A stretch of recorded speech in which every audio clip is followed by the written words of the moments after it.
All right, Obianuju Ekeocha.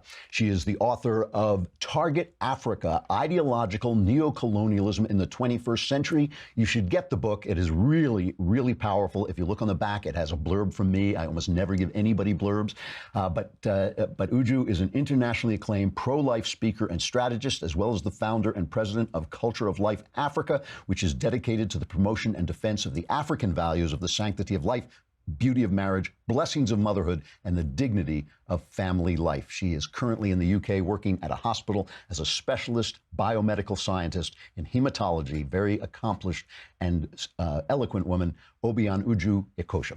Uju, thank you so much for coming on. I know you're traveling all over the country speaking about your new book, Target Africa. I read this, I guess, in an advanced reading copy, and the thing that really struck me about it is you are an activist for life, for the sacredness of life, and also for a kind of conservative view of sexuality and human sexual relations. But what really struck me about it is the way you put it in terms of neocolonialism. You put this in terms of basically an imperialistic effort by the West to impose Western standards on Africa. Can you explain that a little bit, why you see it that way? Yeah, sure. So obviously anyone who would read the book Target Africa would say, oh, this woman is so conservative. Maybe I would come across as a really, as an equivalent of a really conservative Western person. But really, this point of view, Andrew, is nothing other than the ordinary or standard level of conservatism we have as far as social issues are concerned in Africa, or sexual morality and things like that. So I spoke about this from the point of view of an African woman. I was born and raised in Africa. I was educated in Africa before I came to live in the UK. So, and these are things that I not only that I heard growing up, but I learned from home, from school, from the general society, and then just growing up and trying to live out my life in Europe. I have also come to the point where I've compared how my own background was, or the community or the society or the country where I came from, versus the countries in the West. But also just in writing the book, I knew that it's not enough to say, yeah, this is what my mom taught me, or this is what my grandmother believed, or, this is what the women I know believe. I also had to go forward to find research. And Andrew, you know this because you've read this. I went ahead to find research to show really that the majority of the African populations have these views on these particular issues, like abortion, for example. So if the Western countries that are dealing with African countries, as far as aid is concerned, as far as humanitarian help, is concerned, if they are coming to us and they're telling us, not only are we coming to give you help, but we want you to change your own views, to leave your own values behind and adopt our own values in order for us to be friends together, in order for us to keep giving you money or keep giving you this aid, that really, and Andrew, is ideological colonization, as anybody would like to look at it and see for themselves. They're basically paying aid, and the price is you have to conform to this way of looking at things. And they're selling abortion very hard. One of the ways they do this is by what you call population alarmism. Describe that. What is that exactly? So population alarmism, is something similar to what Thomas Malthus did, all this, I think it was like a century ago, or even more recently, Professor Paul Ehrlich, who is still very much alive and very much around, who wrote Population Bomb. I think that's the name of his book. So it's whereby people come in and look at a country or a town or a city and say, oh gosh, we are so overpopulated here. By this time next year, we are going to run out of water. We would start drinking each other's blood. We would run out of food.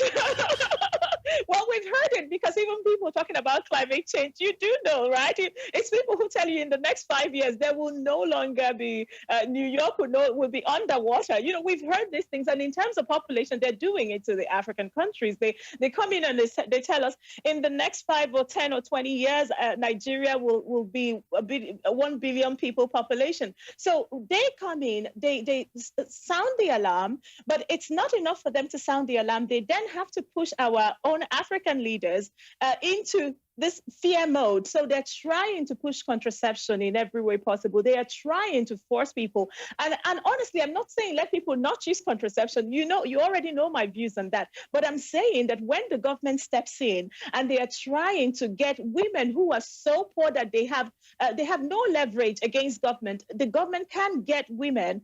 In the case of African countries, they're getting women on contraceptives, even almost without consent, even without full information. So it's incredible, and it's all leading back to the Western countries who come out and they tell us that we are going to be overpopulated, that Africa is going to be the highest populated continent in the next, by 2050. And so they have to do everything possible to help us to reduce our population. It's incredible. The weird thing about this to me is that they have all this terror about population. And Malthus, as you say, turned out to be wrong about everything. They terrorize you about the population, but at the same time, they're kind of teaching young people to be more sexual. Is that fair to say? Precisely. So on one hand, they're telling us you're so overpopulated, but what is, how does a human being get conceived? It's through sexual activity. And then they go into African schools, they go into primary schools, Andrew, and they're giving our children condoms. And it's not just giving them condoms, they're coming in with condom campaigns that are so sexualized.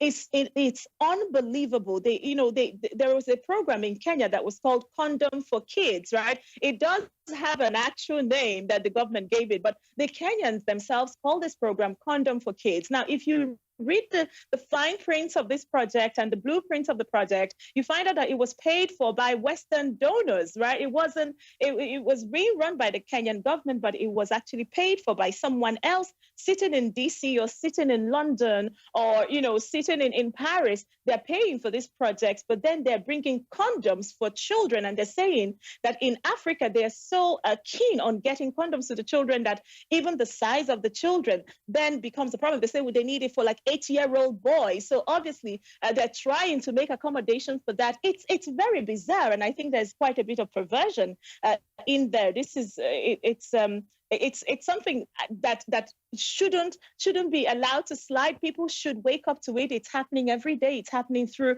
agencies that we trust. It's happening through United Nations of all people. So they're running these projects and they are running the Africans down and oppressing us in many ways. It's interesting. One of the stories you tell in Target Africa is you tell the story of the Ugandan ABC program. And this story has always caught my eye because it was actually pretty effective, wasn't it? It was. So Uganda had one of the most drastic drops in HIV infection. If anyone didn't know about it, but there was a point in time when I think up to 30% of the Ugandan adults within the age range of maybe 19 to 49, something like that, were infected with HIV/AIDS, and people were suggesting to the government, let's do a massive condom campaign. Let's bring in condoms into every school, every village. And the president at the time said, no, we're not going to do that. First of all, we will try what our tradition teaches us, which is that if this is a disease that is coming through sexual contact or irresponsible sexual activities, let us tell people and teach people about fidelity. So if you have one wife, one husband, just stick to one person. Don't, polygamy is not good for you, because we also have polygamy problems in parts of Africa. Then abstinence for young people, it just strengthen them and give them the support system for children to know that they can actually abstain from irresponsible sexual activities. So they promoted this responsibility approach, I would say, throughout the country. And within a space of 10 years, there was this drastic drop that has remained like almost a mystery to scholars and people who have taken note of it. Because even South Africa hasn't had any success like that. In South Africa, they're drowning under condoms. They have so much condoms going through their villages, and yet no one has had as much success as the Ugandans as far as HIV prevention is concerned. But they kind of destroyed. Is it true that they destroyed that I mean, it was ABC because it was abstinence, be faithful, and as a last resort, condoms. Now that now that program was taken apart, wasn't it, by Western forces? It has been taken apart. I would say, during the Obama administration. So starting from, I think it was the end of 2008, beginning of 2009, of course, when the presidency started, so much, money started going towards the Ugandan people through the USAID. It's going in for condoms. They are doing everything possible to undo what the president of Uganda at the time, what he and his wife and his administration had set up in the country. And at the time, they had so many posters and billboards around the country that promoted abstinence, that made it so desirable for people to wait for marriage. These kinds of things. They had it all. So as of now, right, I went to Uganda, I think it was in 2015. So President Obama was still president. As I was coming from the airport, heading towards Kampala, I was coming from Entebbe, there were these massive billboards of condoms, and I thought, who's paying for these billboards? So I asked the driver to stop me to take a closer look at the billboards. And of course, it was being paid for by the United States government. These are billboards in Kampala. So the Americans may not even know or realize that their tax dollars are being used to put billboards just around the continent of Africa, billboards like these, billboards promoting condoms in places where people have actually not asked for it. It really is a telling story, because if the purpose was to cut down on HIV infection, ABC did that, but ABC did not sell the Western approach to sexuality, or at least the left-wing approach to sexuality, and that was really what they're selling. You talk about feminism, which is really interesting to me, because you talk very movingly about how you learned what a woman was by watching the women around you. And you're obviously a very accomplished lady. You're a scientist working in Britain, and you founded this organization for life. What is it about the kind of feminism that's coming into Africa that you don't like?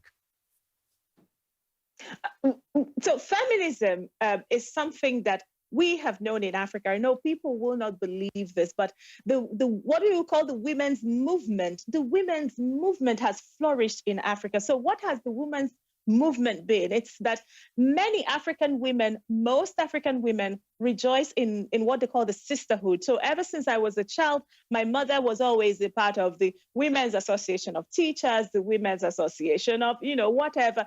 All women, most women I know, in fact, belong to one women's group or the other. So when you get into these women's groups, even if it's a group that is of accomplished African women, it doesn't matter. They love men. They love the men in their lives. That's the difference between the African feminism and the feminism in the West. We love men, right? The men in our lives are so important. So even if it's like the Women's Association of Surgeons, right, or of Nigerian surgeons. So this is a group of women who are so accomplished in their professions. But the one thing that they continue to acknowledge within those groups is that our husbands are important, our sons are important, the men in our lives are important. Even if it's the Women Association of Female Judges, we believe that men are also very important in society, and we believe so much in male-female complementarity and the role that men have to play within families. We don't want fatherless homes. We don't, even if the mother is a lawyer or a doctor or a judge,